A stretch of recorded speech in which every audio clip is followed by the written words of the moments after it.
नमस्कार साथियों, स्वागत है एक बार फिर से गोल्ड गुरु एकेडमी पर। हमारी जो लेब असिस्टेंट की क्लासेस चल रही थी और उसी क्लासों को आगे बढ़ाते हुए आज हमारा नया चैप्टर लेके आए हैं, वो है प्राकृतिक आपदाएं। तो चलिए शुरू करते हैं बिना देरी के। देखिए, प्रकृति का जो नियम है वो परिवर्तन है। समय के साथ परिवर्तन होता रहता है। प्रकृति के साथ प्रकृति में निरंतर परिवर्तन होता रहता है। ये परिवर्तन रुकता नहीं है, चलने वाला, निरंतर चलने वाला परिवर्तन है। अब ये परिवर्तन दो प्रकार से होता है, एक तो धीमी गति से और दूसरा है तेज गति से। धीमी गति से परिवर्तन, ये परिवर्तन हजारों लाखों वर्षों में होता है। जो धीमी गति से चलने वाला परिवर्तन है, होने वाला परिवर्तन है, उसमें कुछ हजार वर्ष या कुछ लाख वर्ष लग सकते हैं। अभी इसमें कैसे पहाड़ों का बनना, जो पहाड़ है भौतिक प्रक्रियाओं के द्वारा बने हैं, उसमें कई करोड़ों वर्ष लगे हैं। नदियों के द्वारा घाटियों के निर्माण, अब नदियों के द्वारा अपरदन के कारण जो स्थलाकृतियों का निर्माण हुआ, उनमें कई वर्ष या करोड़ों वर्ष लगे हैं। जीवों का विकास, अब जीवों का विकास होने में भी काफी वर्ष लगे हैं। तो ये परिवर्तन है वो किस गति से चलते हैं? धीमी गति से चलने वाले परिवर्तन है। अब है तेज गति से चलने वाले। ये परिवर्तन अचानक और बहुत कम समय में होता है। एक तो अचानक होते हैं जिनका को पहले कोई निश्चित पता नहीं होता, अचानक होते हैं। और दूसरा तेज गति से होते हैं, यानी बहुत कम समय में होने वाली जो घटनाएं हैं वो तेज गति से होती है। जैसे भूकंप, सुनामी, ये कुछ प्राकृतिक आपदाएं हैं जो तीव्र गति से होती है। ज्वालामुखी विस्फोट, चक्रवात, बाढ़, ये सभी जो घटनाएं हैं, प्राकृतिक आपदाएं हैं, वो तीव्र गति से आती है। तीव्र गति से होने वाले ये परिवर्तन है। अब देखिए, आपदा क्या है? डिजास्टर। आपदा एक ऐसी अनपेक्षित घटना है जो प्राकृतिक या मानव जनित कारणों से होती है, जिससे जान माल की भी भारी क्षति होती है और सामान्य जीवन अस्त व्यस्त हो जाता है। यानी आपदा एक अनपेक्षित घटना है, पहले इसकी कोई अपेक्षा नहीं होती, कोई इसका पता नहीं होता, पूर्वानुमान कुछ नहीं होता है। अचानक होने वाली जो घटनाएं हैं, और जिससे ये इनके कारण क्या पीछे, प्राकृतिक और मानव दोनों ही कारण है। प्राकृतिक कारण भी है और मानव जनित कारण भी है, जिससे अधिक जान माल का नुकसान होता है और सामान्य जीवन है वो अस्त व्यस्त हो जाता है। अब देखिए आपदा के प्रकार। आपदा दो प्रकार की होती, पहली है प्राकृतिक आपदा और दूसरी है मानव जनित आपदाएं। प्राकृतिक आपदाएं कौन कौन सी होती है? जो प्रकृति द्वारा उत्पन्न आपदाएं होती है वो प्राकृतिक आपदाएं, जैसे भूकंप, सुनामी, बाढ़, सूखा और चक्रवात। ये सभी प्रकृति के द्वारा उत्पन्न होने वाली आपदाएं हैं, जो प्रकृति अपने आप ही घटना घटित करती है। दूसरी है मानव जनित। अब मनुष्य की कुछ गलतियों के कारण, मनुष्य के कुछ कारणों के कारण जो ये आपदाएं आती है, वो क्या कहलाती है? मानव जनित आपदाएं। मनुष्य की गलतियों से उत्पन्न आपदाएं मानव जनित आपदाएं कहलाती है। जैसे भोपाल गैस त्रासदी, चेरनोबिल नाभिकीय दुर्घटना, युद्ध और प्रदूषण, ये सभी आपदाएं वो किसके द्वारा जनित है? मानव जनित आपदाएं। अब आपदाओं को मानव की भूमिका, मानव भूमिका क्या? आपदाओं को बढ़ावा देना। मानव की कुछ गतिविधियां प्राकृतिक आपदाओं को और अधिक भयंकर बना देती है। मानव दिनों दिन इन गतिविधियों को क्या बढ़ावा दे रहा है? जैसे वनों की कटाई। अब वनों में अत्यधिक कटाई, अंधाधुंध वनों की कटाई की जा रही है, जिसके कारण प्राकृतिक आपदाएं बढ़ रही है। पेड़ काटने से भूस्खलन की घटनाएं बढ़ती जा रही है और बाढ़ की संभावना भी क्या हो रही है? बढ़ रही है। यानी प्रकृति के साथ छेड़छाड़ करना, और जिससे क्या होती है? प्राकृतिक घटनाओं का जन्म होता है, प्राकृतिक आपदाओं का क्या होता है? जन्म होता है। दूसरा है अवैज्ञानिक निर्माण। कमजोर इमारतें भूकंप में अत्यधिक नुकसान करती है। अब जो कमजोर इमारतें हैं होती है, जो हल्के भूकंप आने पर भी क्या हो जाती है? विनाश हो जाती है। और तीसरा इसका कारण है प्रदूषण फैलाना। वायु, जल, मृदा प्रदूषण से पर्यावरण को क्या होती है? असंतुलित हो जाता है। पर्यावरण क्या हो जाता है? असंतुलित हो जाता है, जिससे क्या होती है? प्राकृतिक आपदाओं को और अधिक बढ़ावा मिलता है। तो ये कुछ कारण है जो मानव के द्वारा बनाए गए हैं। अब देखिए, प्राकृतिक संकट और प्राकृतिक आपदा। प्राकृतिक संकट और आपदा, इनमें क्या डिफरेंस होता है? देखिए, प्राकृतिक संकट, हैजार्ड और डिजास्टर में इनमें क्या डिफरेंस है? प्राकृतिक संकट होता है जिसमें प्राकृतिक पर्यावरण के ऐसे तत्व हैं जिनसे नुकसान की संभावनाएं होती है। नुकसान की क्या होती है? केवल संभावनाएं होती है, होना या नहीं होना ये बात की, लेकिन संभावनाएं होती है। जबकि आपदा में क्या होता है? संकट के कारण वास्तव में होने वाली भारी तबाही, डिजास्टर में अधिक भारी तबाही होती है, जान माल का अधिक नुकसान होता है, वो क्या कहलाती है? डिजास्टर। जबकि हैजार्ड में केवल संभावना ही व्यक्त कर सकते हैं हम। उदाहरण जैसे हिमालय का तीव्र ढाल, समुद्री तूफान की संभावना, ये किसके उदाहरण है? प्राकृतिक संकट के। जिसमें क्या 2004 की सुनामी, 2005 का कश्मीर में आया हुआ भूकंप जो भारी तबाही देके गया था। ये एक स्थायी और दीर्घकालीन स्थिति है। ये एक स्थायी है और दीर्घकालीन है, यदि अधिक समय का तक चलने वाली प्रक्रिया है। ये अचानक और अल्पकालिक घटना है। जबकि आपदा क्या होती है? ये अचानक होती है और कम समय में आती है। तो ये डिफरेंस है प्राकृतिक आपदा और प्राकृतिक संकट में। अब देखिए प्राकृतिक आपदाओं का वर्गीकरण। प्राकृतिक आपदाओं का उनके स्रोत के आधार पर 4 मुख्य भागों में बांटा गया। अब हर बार क्वेश्चन यहीं से पूछा जा रहा है, प्राकृतिक आपदाओं का वर्गीकरण किस किस आधार पर इसको पूछा जा सकता है कि कौन सी आपदा है किस वर्गीकरण में आती है। तो हर बार यहीं से पूछा जाता है, इंपॉर्टेंट है परीक्षा की दृष्टि से बहुत ज़्यादा। अब ये 4 प्रकार से हैं उनके स्रोत के आधार पर। पहला वायुमंडलीय, दूसरा भौमिक भूमिगत, तीसरा जलीय और चौथा है जैविक। ये 4 प्रकार की आपदाएं हैं, प्राकृतिक आपदाएं ये। अब वायुमंडलीय आपदाओं में कौन कौन सी आपदाएं सम्मिलित है? जैसे तूफान, ओलावृष्टि, टोर्नेडो, चक्रवात, सूखा, लू, शीतलहर, अकाल, ये सभी किस में आते हैं? वायुमंडलीय आपदाओं में। दूसरी है भौमिक यानी भूमिगत, भूमि के ऊपर होने वाली आपदाएं भौमिक आपदाएं कहलाती है। जैसे भूकंप, ज्वालामुखी विस्फोट, भूस्खलन, हिमस्खलन, मृदा अपरदन, ये सभी किसके उदाहरण है? भौमिक आपदा के उदाहरण है। तीसरा है जलीय, बाढ़, ज्वार, सुनामी, महासागरीय धाराएं, ये किसके उदाहरण है? जलीय आपदाओं के। किसके उदाहरण है? जलीय आपदाओं के। और चौथा है जैविक, कीटों का आक्रमण, फसल रोग, डेंगू, बर्ड फ्लू, ये सभी किसके उदाहरण हैं? जैविक उदाहरण। अब हमें प्रत्येक आपदा के उदाहरण याद रखना है कि कौन सा किसके अंतर्गत सम्मिलित होता है, यहाँ से हर बार एक क्वेश्चन बनता है। तो 4 प्रकार की हमारी प्राकृतिक आपदाओं को बांटा गया है, किसके आधार पर? स्रोतों के आधार पर, वायुमंडलीय, भौमिक, जलीय और जैविक। अब देखिए वायुमंडलीय आपदाएं। ये आपदाएं वायुमंडल में होने वाले परिवर्तनों के कारण उत्पन्न होती है। वायुमंडल में जो परिवर्तन होता है उसके कारण जो आपदाएं उत्पन्न होती है वो कौन सी होती है? वायुमंडलीय आपदाएं। जैसे तूफान व टोर्नेडो, तेज हवाओं से जन धन की भारी क्षति होती है तूफान व टोर्नेडो में।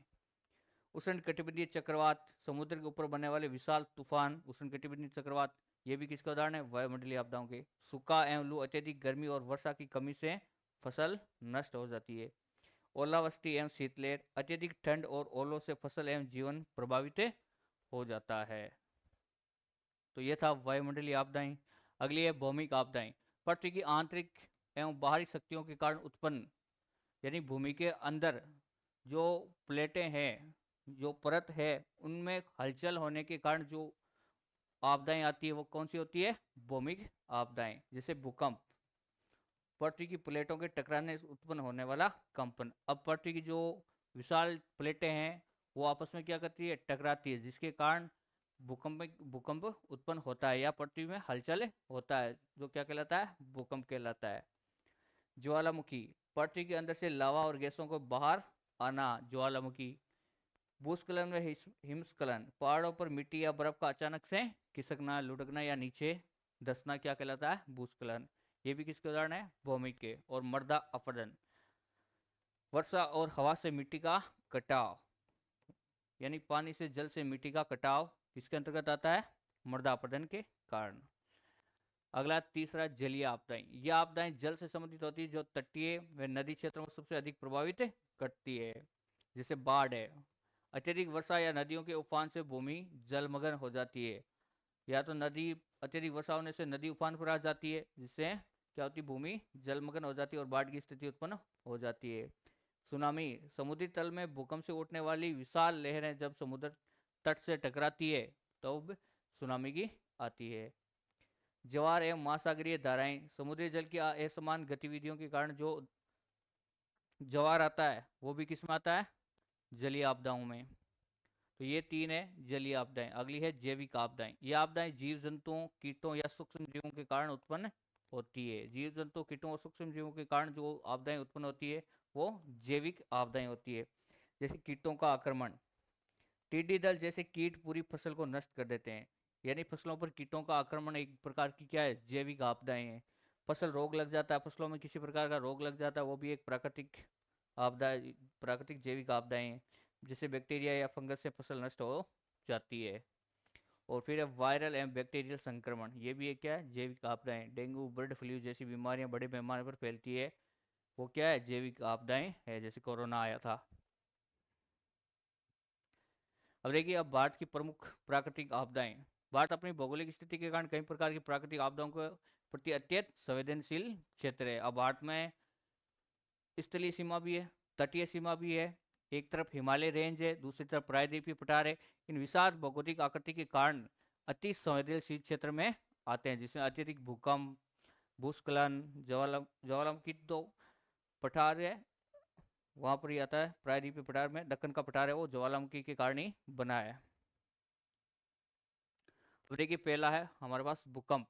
भूकंप एक भौमिक आपदा है जिसमें पृथ्वी की सतह अचानक कांपने लगती है, यानी पृथ्वी में अचानक कंपन होने लगता है। अब प्लेटें जब आपस में टकराने लगती है तब पृथ्वी में क्या होता है, कंपन उत्पन्न होता है, जो भूकंप कहलाता है। भारतीय प्लेट का यूरेशियन प्लेट के नीचे धंसना। अब भारतीय प्लेट और यूरेशियन प्लेट ये दोनों आपस में टकराती है तो क्या होता है, कंपन उत्पन्न होता है, जिसमें हिमालय रेंज में सर्वाधिक भूकंप आते हैं। इस प्रक्रिया में जमा हुई ऊर्जा एकाएक मुक्त होती है। इस प्रक्रिया में जो ऊर्जा बनती है वो मुक्त होती है, बाहर निकलती है, जिससे पृथ्वी में भूकंप की स्थिति उत्पन्न होती है। भारत को भूकंप के खतरे के आधार पर तीन क्षेत्रों में बांटा गया है। पहला है कम जोखिम वाला क्षेत्र, जैसे दक्कन का पठार। अब दक्कन का पठार में सबसे कम भूकंप आते हैं। फिर है मध्यम जोखिम, जैसे दिल्ली, उत्तर प्रदेश, बिहार। इन राज्यों में यो जो मध्यम जोखिम वाले क्षेत्रों में आते हैं। और तीसरा है अति उच्च जोखिम वाले क्षेत्र, जैसे कश्मीर, हिमाचल प्रदेश, उत्तराखंड, उत्तरी पूर्वी राज्य, गुजरात। यहाँ पर सर्वाधिक भूकंप आते हैं। एक तो हिमालय रेंज वाले ये राज्य, और एक एक गुजरात जो पश्चिमी भारत में आता है, समुद्री तट के नजदीक।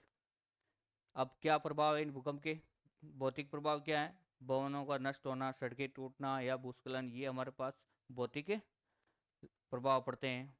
जलीय प्रभाव क्या है, नदी मार्ग परिवर्तन हो जाते हैं और बाढ़ की संभावना, भूकंप से बाढ़ की संभावना भी बढ़ जाती है।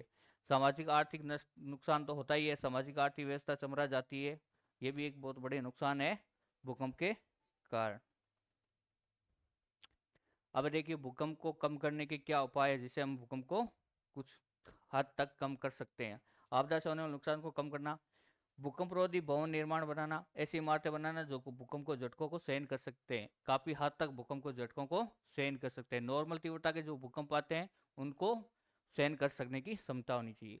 जोखिम मानचित्रण एवं जागरूकता होनी चाहिए, खतरनाक क्षेत्रों की पहचान करना और लोगों को सावधान करना चाहिए। जीपीएस तकनीक से निगरानी होनी चाहिए इसकी। कल हमने जो पढ़ा था सुदूर संवेदन, सुदूर संवेदन के तहत हमने जो पढ़ा था GPS system, global positioning system, इसके आधार पर हम थोड़ा बहुत इसके बारे गतिविधियों पर नजर रख सकते हैं या उसका कुछ पूर्व अनुमान लगा सकते हैं, जिससे हमको चेतावनी देके सचेत रह सकते हैं। जीपीएस के माध्यम से प्लेटों की गतिविधियों पर नजर रखने, जिससे हमें इसका पूर्वानुमान लगाए जा सकते हैं। अब देखिए, दूसरी हमारे पास प्राकृतिक आपदा है, वो है सुनामी। सुनामी एक जलीय आपदा है जिसमें समुद्र में अत्यंत विशाल और विनाशकारी लहरें उठती है। इसका क्या कारण है, समुद्र तल में भूकंप या ज्वालामुखी के कारण हलचल होने से समुद्री जल में भारी उथल पुथल होती है, जिससे सुनामी लहर उत्पन्न होती है। अब समुद्र में अगर भूकंप आता है तब क्या होती है, लहरें उठती है, बहुत अधिक तेज लहरें उठती है जो आकर तट से टकराती है, जिसके कारण सुनामी उत्पन्न होती है, जो तेज हवाएं चलती है। अब देखिए, सुनामी के क्षेत्र एवं प्रभावित क्षेत्र। भारत का पूर्वी तट सुनामी के प्रति सबसे अधिक संवेदनशील क्षेत्र है। भारत का जो पूर्वी तट है, इधर की साइड, बंगाल की खाड़ी में,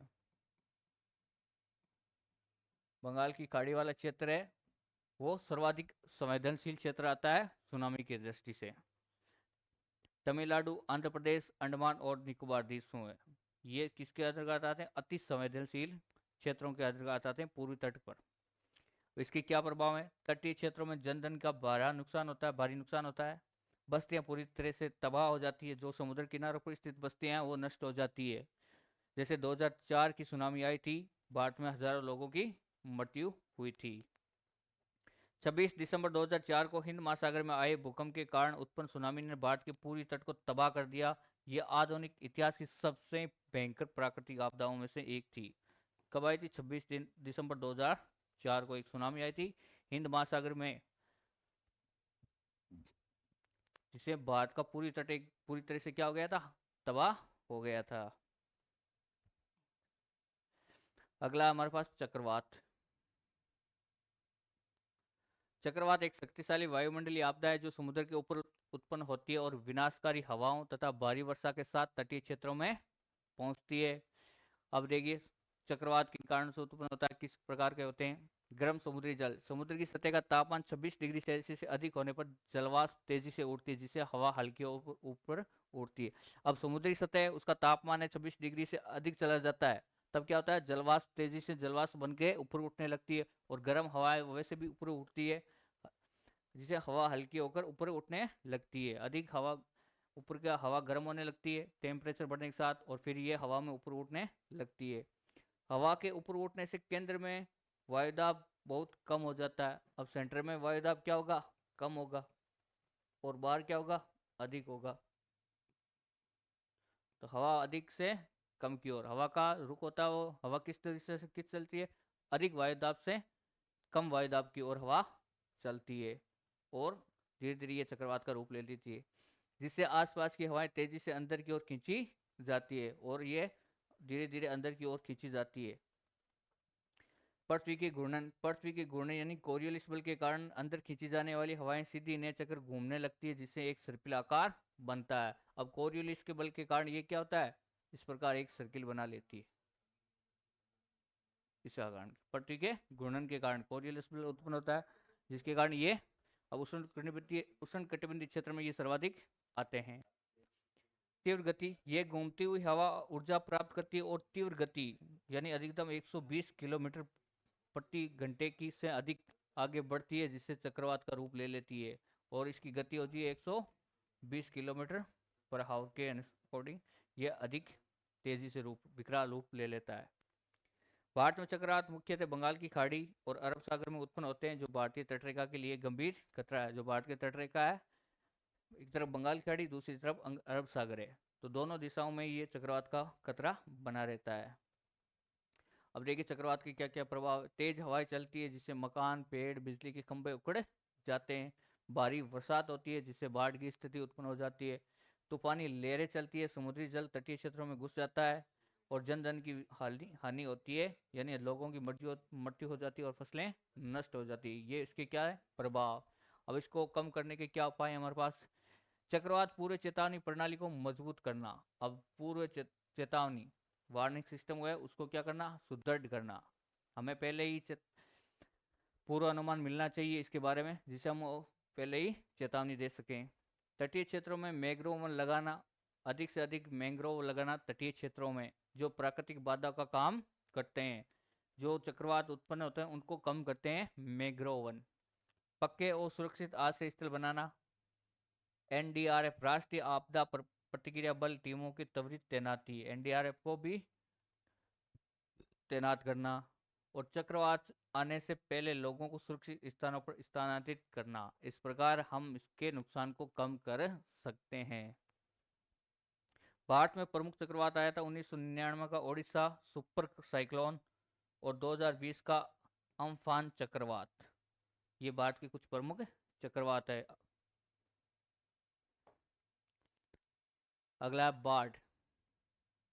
बाढ़ तब आती है जब नदियां, झीलों या समुद्र का जल अपनी सीमा से बाहर निकलकर आसपास के क्षेत्रों में फैल जाता है। जब इनकी सीमा से ऊपर जल बढ़ जाता है, तब बाढ़ की स्थिति उत्पन्न हो जाती है। जब अत्यधिक वर्षा होती है, कम समय में बहुत तेज वर्षा होती है, जब वनों की कटाई हो जाती है, तो पानी सोखने की क्षमता क्या हो जाती है? कम हो जाती है। हिमनद पिघल रहा है, यानी वायुमंडल का तापमान जैसे जैसे बढ़ रहा है वैसे समुद्र का स्तर वर्तमान समय में क्या हो रहा है, बढ़ रहा है, जिससे क्या आसपास का जो क्षेत्र है वो जलमग्न होता जा रहा है। पहाड़ों पर बर्फ पिघलने से नदियां उफान पर आ जाती है। और अनियोजित निर्माण, नदी के किनारों पर अतिक्रमण, नदियों के किनारे के रास्तों को रोकना, ये बहुत बड़ी आपदा है वर्तमान समय में। अभी हमारे हिमालय क्षेत्रों में देखा है, कुछ क्षेत्रों में नदी के किनारों पर मकान बना लिए थे, घर बना लिए थे, गांव बस गया था, वो पूरी तरह क्या हो गया, नष्ट हो गया था। धारण गांव था अभी हिमाचल प्रदेश का। अब इसके क्या प्रभाव हैं? फसलें नष्ट होना, जन धन की भारी हानि होना, मकान और सड़कें टूट जाती है, बुनियादी ढांचा क्या हो जाता है, नष्ट हो जाता है। बीमारियां फैलती है जैसे हैजाव है, मलेरिया, पशुधन की हानि और कृषि भूमि का क्षरण, ये बाढ़ के दुष्परिणाम है। अब इसको कैसे कम कर सकते हैं? वृक्षारोपण, अधिक से अधिक क्या करेंगे, वृक्षारोपण, अधिक वृक्षारोपण करेंगे। नदी के किनारे पेड़ लगाएंगे, बांध एवं तटबंध बनाएंगे, नदियों पर बांध बनाएंगे। बाढ़ पूर्व चेतावनी, मौसम विभाग की चेतावनी प्रणाली सिस्टम को सुदृढ़ करना। निर्माण पर रोक, यानी बाढ़ प्रभावित क्षेत्रों में निर्माण पर रोक होनी चाहिए। नदियों के किनारों पर या नदी के रास्ते पर निर्माण नहीं, कार्य नहीं करना चाहिए। राहत सामग्री त्वरित करनी चाहिए। नाव और राहत सामग्री की व्यवस्था सुदृढ़। प्रबंधन योजना होनी चाहिए, सुपर मैनेजमेंट होना चाहिए। बाढ़ प्रबंधन योजना बनानी चाहिए। भारत में बाढ़ प्रभावित राज्य बिहार, असम, उत्तर प्रदेश, पश्चिम बंगाल, उड़ीसा। बिहार में हर साल कोसी नदी में बाढ़ आती है, जिसे बिहार का शोक कहा जाता है। क्या कहा जाता है? बिहार का शोक। किस नदी को कहा जाता है? कोसी नदी को। प्रतिवर्ष यहाँ पर बाढ़ आ रही है। सबसे अधिक प्रभावित क्षेत्र है बिहार, असम, उत्तर प्रदेश, पश्चिम बंगाल, उड़ीसा। इनको ध्यान रखने, ये भी पूछे जाते हैं सर्वाधिक बाढ़ प्रभावित क्षेत्र। अगला है सूखा। सूखा एक धीमी गति से आने वाली आपदा है जो लंबे समय तक वर्षा न होने के कारण उत्पन्न होती है। जैसे अनियमित वर्षा, मानसून का कमजोर या देरी से आना भी सूखा को बढ़ावा देना है। अत्यधिक तापमान, वाष्पीकरण, जहां पर अत्यधिक तापमान के कारण वाष्पीकरण क्या होगा, अधिक, जिससे नमी में क्या होगी, कमी होगी। वनों की कटाई, जिससे वर्षा चक्र क्या होता है, बाधित। समय पर बरसात का न होना भी किसके कारण है, वनों की कटाई के कारण। भूजल का अत्यधिक दोहन, अब भूमिगत जल है उसका स्तर दिनों दिन क्या हो रहा है, घट रहा है। उसका अत्यधिक दोहन होने के कारण जो भूमिगत जल स्तर है वो भी कम हो जा रहा है। कुओं और नलकूपों के द्वारा भूमिगत जल का दुरुपयोग किया जा रहा है। अब सूखे के क्या क्या हमारे पास प्रभाव आएंगे? पेयजल का संकट होगा, पानी की भारी कमी हो जाएगी, लोग क्या करेंगे, शहरों की ओर पलायन कर जाएंगे। फसलें नष्ट होगी, किसानों की आजीविका खतरे में रहेगी। भूखमरी और कुपोषण की स्थिति पैदा हो जाएगी।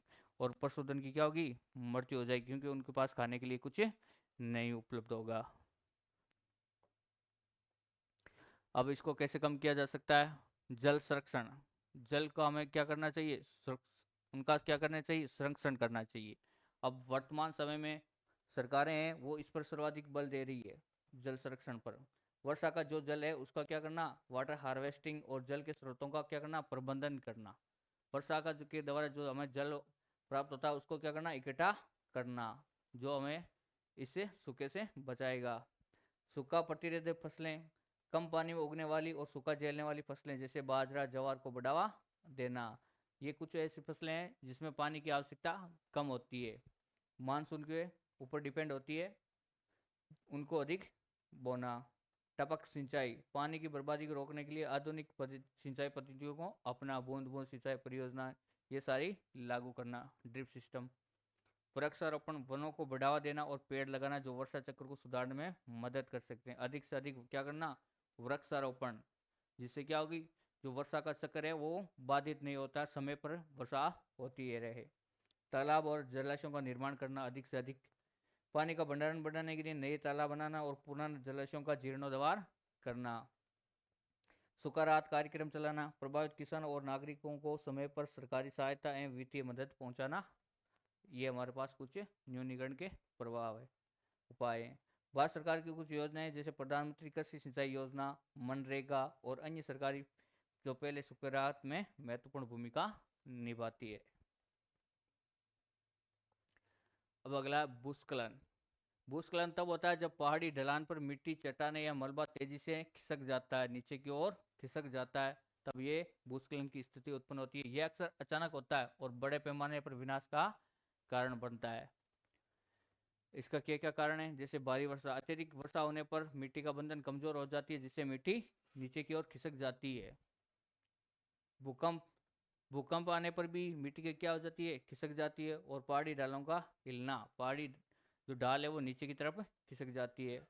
वनों की कटाई, जब वनों की कटाई होगी, भूमि समतल होगी, तो वो उस पर खिसकने की क्या संभावना अधिक होती है। जड़ों से मिट्टी का बंधन टूट जाता है। और अनियमित निर्माण, सड़क या भवन जो अनियमित नियोजित होते हैं, यानी बीच में कहीं पर भी बना देते हैं, तो उनके कारण भी भूस्खलन होने लगता है। अब इसके क्या प्रभाव है? सड़कें पुल बंद हो जाते हैं, परिवहन व्यवस्था होती है वो क्या हो जाती है? बाधित हो जाती है। गांव और मकान मलबे में दब जाते हैं। जनधन की भारी हानि और जीवन का विस्थापन होने लगता है। और कृषि भूमि नष्ट हो जाती है तथा पारिस्थितिकी संतुलन बिगड़ जाता है। यानी अत्यधिक जनधन की हानि होती है भूस्खलन के द्वारा, और बड़े क्षेत्र में, विशाल क्षेत्र में होती है। भारत में भूस्खलन प्रभावित क्षेत्र है हिमाचल प्रदेश, उत्तराखंड। इन दो राज्यों में प्रत्येक वर्ष लगभग हर वर्ष हम ऐसी घटनाएं सुनने को मिलती है भूस्खलन की, जिससे अधिक जान माल का नुकसान हो जाता है। अभी कुछ पिछले मानसून में जो धारणी गांव था हिमाचल प्रदेश का, वो पूरा गांव क्या हो गया? उसके नीचे दब गया। जम्मू कश्मीर या पूर्वोत्तर राज्य या पश्चिमी घाट, ये कुछ अन्य क्षेत्र भी है जो भूस्खलन प्रभावित क्षेत्र हैं। अब है जैविक आपदाएं। जैविक आपदाएं वे आपदाएं जो जीवित प्राणियों जैसे कीट, वायरस, बैक्टीरिया के कारण उत्पन्न होती है और मानव जीवन, फसलों और पशुओं को नुकसान पहुंचाती है। जैसे कीटों का आक्रमण, फसलों पर जो टिड्डी दल है उनका हमला होता है, वो उन आक्रमण करते हैं तो सारी फसलों को एक साथ क्या करते हैं? नष्ट कर देते हैं, जिससे ये आपदा की स्थिति बन जाती है। फसलों में कई प्रकार के रोग हो जाते हैं, जैसे गेहूं का रतुआ और धान का ब्लास्ट रोग है। ये भी एक क्या है? जैविक आपदा है। महामारी जैसे डेंगू, मलेरिया, कोविड-19, प्लेग, ये कुछ महामारियां हैं जो विकराल रूप में फैलती है, बड़े स्तर पर फैलती है, तब ये प्राकृतिक आपदाएं बन जाती है। पशुओं में रोग होते हैं जैसे बर्ड फ्लू, H5N1, पैर मुंह रोग, FMD रोग, ये भी क्या इसके जैविक आपदा के हैं। तो इसका प्रभाव क्या? फसलें नष्ट हो जाती है, खाद्य पर संकट आ जाता है, पशुधन की हानि होती है और किसानों को भी इसमें क्या होती है? नुकसान होता है। फसलें नष्ट हो जाती है तो किसानों को इसको भारी नुकसान उठाना पड़ता है। लाखों लोगों की मृत्यु हो जाती है महामारियों में, जैसे कोविड-19 हम सब ने देखा ही है, कितनी बुरी हालत हो गई थी, कितने लोगों की जानें गई थी इसमें। अर्थव्यवस्था पर भी बुरा प्रभाव पड़ता है। अर्थव्यवस्था तो बढ़नी है, जब इंसानों की मृत्यु हो जाती है तो अर्थव्यवस्था भी बुरी तरह से प्रभावित हो जाती है। जैसे 2020 में टिड्डी दल ने राजस्थान, मध्य प्रदेश, गुजरात में भारी तबाही मचाई थी और सारी फसलों को नष्ट कर दिया था। जो सीमा पर स्थित राजस्थान के जो जिले हैं वहां पर पूरी तरह से इन्होंने फसलें क्या कर दी थी? नष्ट कर दी थी। किसानों को बहुत भारी नुकसान उठाना पड़ा था। अब देखिए आपदा प्रबंधन। अब जो ये प्राकृतिक आपदाएं आती है, अब उनको कैसे मैनेज करें, उनका मैनेजमेंट, उनका प्रबंधन किस प्रकार से किया जाए। भारत सरकार के द्वारा क्या क्या इस पर सुविधाएं हैं, क्या क्या इसके प्रयास किए गए, कौन कौन सी संस्थाएं बनाई गई जो इस आपदा प्रबंधन में महत्वपूर्ण बनाती है। आपदा प्रबंधन का अर्थ है आपदा से पहले, दौरान और बाद में, यानी आपदा आने से पहले, आपदा के दौरान और आपदा के बाद में उचित कदम उठाकर जान माल की हानि को कम करना। ये एक सतत प्रक्रिया जिसमें तैयारी, प्रतिक्रिया और पुनर्प्राप्ति शामिल है। यानी आपदा से पहले, आपदा के दौरान और आपदा के बाद जन धन की हानि उसको कम से कम करना, जितना हो सके उसका बचाव करना, जिसमें तैयारी, पूर्ण रूप से तैयारी होनी चाहिए। फिर प्रतिक्रिया करनी चाहिए, किस प्रकार इसको हम कम कर सकते हैं। जो आपदा आ जाती है उस दौरान हमें क्या करना चाहिए, पूरा मैनेजमेंट करना चाहिए। अब देखिए आपदा से पूर्व हम किस प्रकार इसको करना। चेतावनी प्रणाली को मजबूत करना, हमें चेतावनी, वार्निंग देनी होगी। पूर्व अनुमान के आधार पर हमें इसको वार्निंग, चेतावनी को सुदृढ़ करना होगा, जिससे जनता में जागरूकता बढ़ा के या प्रशिक्षण कार्यक्रम आयोजित करके या सुरक्षित भवन निर्माण मानकों को लागू करना। अब इन कुछ कारणों के आधार पर हमें ये पहले चेतावनी देनी होगी आपदा आने से पूर्व, कि हम पहले ही तैयार रहें आपदा आने से, किस प्रकार की आपदा का सामना कर सकते हैं। अब देखिए आपदा के दौरान हमें क्या करना चाहिए, तत्काल बचाव कार्य शुरू कर देना चाहिए, राहत सामग्री वितरित करना, NDRF राष्ट्रीय आपदा प्रतिक्रिया बल के द्वारा त्वरित तैनाती और प्रभावित क्षेत्रों से लोगों को सुरक्षित स्थान पर पहुंचाना। ये कुछ कार्य है जो हम करेंगे आपदा आने के दौरान। अब आपदा होने के पश्चात हम क्या क्या करेंगे? प्रभावित क्षेत्रों का पुनर्वास करेंगे। जो क्षेत्र प्रभावित हुआ उन वहाँ के लोगों को वापस पुनर्वास की व्यवस्था कराएंगे।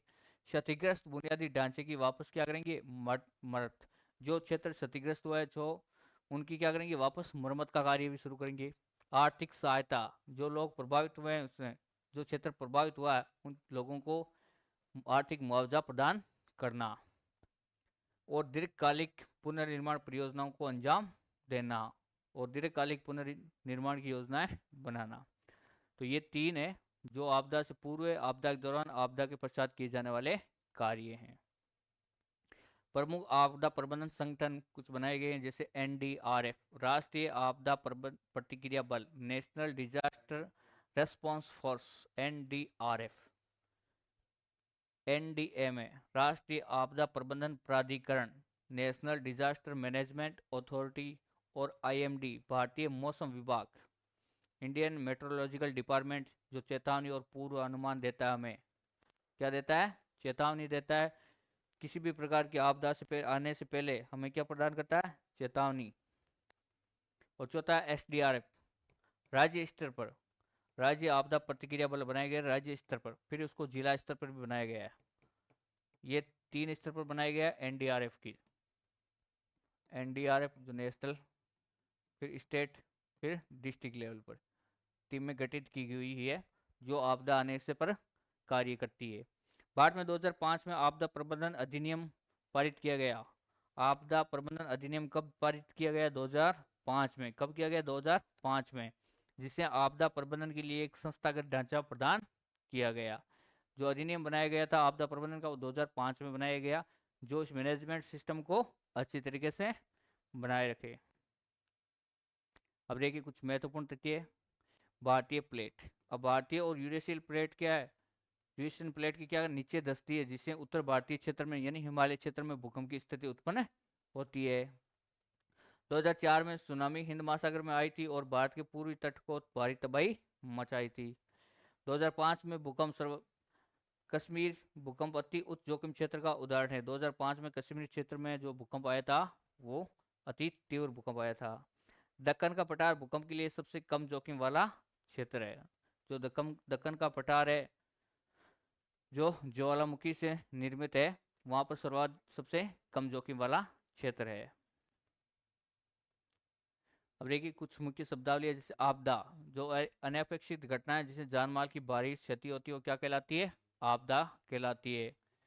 प्राकृतिक संकट, नुकसान की संभावना वाला प्राकृतिक स्थिति होती है वो क्या कहलाती है? प्राकृतिक संकट कहलाती है। और आपदा क्या होती है? अनपेक्षित घटना होती है जो जान माल की नुकसान होती है, जो भारी तबाही देती है। सुनामी, समुद्र तल में भूकंप के उठने वाली विशाल लहरें क्या कहलाती है? सुनामी। न्यूनीकरण, आपदा से होने वाले नुकसान को कम करने का उपाय न्यूनीकरण होता है। भूकंपरोधी, जो भूकंप की तीव्रता को मापता है। अब देखिए कुछ प्रश्न है, देखते हैं हम। भूकंप का मुख्य कारण क्या है? वनों की कटाई, भारतीय प्लेट का यूरेशियन प्लेट के नीचे धंसना, समुद्री तूफान, या अत्यधिक वर्षा। तो भूकंप का मुख्य कारण क्या है? भारतीय प्लेट का यूरेशियन प्लेट के नीचे धंसना, जिसके कारण पृथ्वी में हलचल होती है, जिसके कारण भूकंप आता है। हिमालय क्षेत्र में या उत्तरी भारत के उत्तरी पूर्वी क्षेत्र में जो सर्वाधिक भूकंप आते हैं वो इस कारण ही आते हैं। अगला सवाल देखो, जो लेबस्टेन 2022 में पूछा गया था, निम्नलिखित में से कौन वायुमंडलीय प्राकृतिक आपदा नहीं है? जो हमने प्राकृतिक आपदाओं का वर्गीकरण पढ़ा था 4 प्रकार से, उसमें इसमें कौन सी ऐसी आपदा है जो वायुमंडलीय आपदा का भाग नहीं है? सूखा, ज्वालामुखी उद्भेदन, लू तथा उष्णकटिबंधीय चक्रवात। तो कौन सी है जो वायुमंडलीय प्राकृतिक आपदा नहीं है? तो वो कौन सी है? ज्वालामुखी उद्भेदन। सूखा किस में आती है? वायुमंडलीय प्राकृतिक आपदा में। लू किस में आती है? वायुमंडलीय। और उष्णकटिबंधीय चक्रवात ये भी किस में आते हैं? वायुमंडलीय चक्रवात में। जबकि ज्वालामुखी उद्भेदन वो किस में आता है? भौमिक आपदा के अंतर्गत, भौमिक आपदा के अंतर्गत आते हैं। अगला है अत्यधिक तीव्रता वाले चक्रवाती तूफान ताउते ने किस भारतीय राज्य को सर्वाधिक प्रभावित किया गया? जो ताउते तूफान आया था 2021 में, उसने किस भारतीय क्षेत्र को सर्वाधिक प्रभावित किया, किस राज्य को सर्वाधिक प्रभावित किया? तो किस राज्य को? गुजरात राज्य को। जो अरब सागर में आया था, जो ताउते तूफान आया था वो किस आया? अरब सागर में आया था। तो गुजरात राज्य सर्वाधिक प्रभावित हुआ था। मई 2021 में आए चक्रवात ताउते ने गुजरात को सर्वाधिक प्रभावित किया था। यह अरब सागर में उठा एक अत्यंत तीव्र चक्रवाती तूफान था। सुनामी किस प्रकार की आपदा है? अब अगला पूछा है सुनामी। ये आपदा जो प्राकृतिक आपदाएं पड़ी थी उनमें से किस प्रकार की आपदाएं हैं? तो सुनामी क्या है? एक जलीय आपदाएं। कौन सी आपदा है? जलीय आपदाएं। सुनामी एक जलीय आपदा जो समुद्र में भूकंप या ज्वालामुखी के कारण उत्पन्न होती है। निम्नलिखित में से कौन सा क्षेत्र भूकंप के अति उच्च जोखिम क्षेत्र में सम्मिलित है? अति उच्च जोखिम क्षेत्र में भूकंप के 3 क्षेत्र बताए थे, कम, मध्यम और तीसरा है उच्च जोखिम, अति उच्च जोखिम वाले। तो अति उच्च जोखिम क्षेत्र में कौन सा शामिल है? दक्कन का पठार, दिल्ली, बिहार और कश्मीर। तो कौन सा है? कश्मीर। ये सबसे अति उच्च जोखिम क्षेत्र में सम्मिलित है। कश्मीर, हिमाचल प्रदेश, उत्तराखंड, उत्तरी पूर्वी राज्य, गुजरात, ये अति उच्च जोखिम क्षेत्र में शामिल है। भोपाल गैस त्रासदी किस प्रकार की आपदा का उदाहरण है? तो भोपाल गैस त्रासदी हुई थी, वो किस प्रकार की आपदा है? प्राकृतिक आपदा, मानव जनित आपदा, जैविक आपदा, वायुमंडलीय आपदा। आपदाएं 2 प्रकार की पढ़ाती है हमने, मानव जनित और प्राकृतिक आपदाएं। तो भोपाल गैस त्रासदी किस प्रकार की है? मानव जनित प्राकृतिक आपदाएं। और चेरनोबिल भी एक क्या है? मानव जनित आपदाएं स्पेन में हुई थी ये। अगला, भूकंप के न्यूनीकरण के लिए कौन सा उपाय सही है? भूकंप को किस कारण हम कम कर सकते हैं, उसके प्रभाव को? तो इसका सही उत्तर क्या है? भूकंपरोधी भवन निर्माण और जीपीएस तकनीक से निगरानी। इस प्रकार हम उसको कम कर सकते हैं। अब देखिए आज का हमारा जो अध्याय था, हमारा जो टॉपिक था, चैप्टर था, उसका हम क्या सारांश देखिए। परिवर्तन प्रकृति का नियम है, यही धीमा या तेज गति से ये होता है। मनुष्य के लिए लाभदायक भी होता है और हानिकारक दोनों प्रकार की होता है। आपदा पड़ी थी, आपदा एक क्या? अनपेक्षित घटना है जो बहुत कम समय में घटित होती है, जो प्राकृतिक और मानव जनित होती है, जिसमें अधिक जान माल की नुकसान होता है। अब प्राकृतिक आपदाएं, उसका वर्गीकरण पढ़ा था हमने प्राकृतिक आपदाओं का। प्राकृतिक आपदाएं 4 प्रकार की पढ़ी थी हमने, वायुमंडलीय, भौमिक, जलीय और जैविक। 4 प्रकार की प्राकृतिक आपदाएं। बाढ़, भूकंप और सुनामी, कारण, जोखिम क्षेत्र, ये हमने पढ़े थे। तो आज की हमारी क्लास थी वो क्या थी? आपदा प्रबंधन से संबंधित है, प्राकृतिक आपदाओं से संबंधित। मिलते हैं अगली क्लास में। धन्यवाद।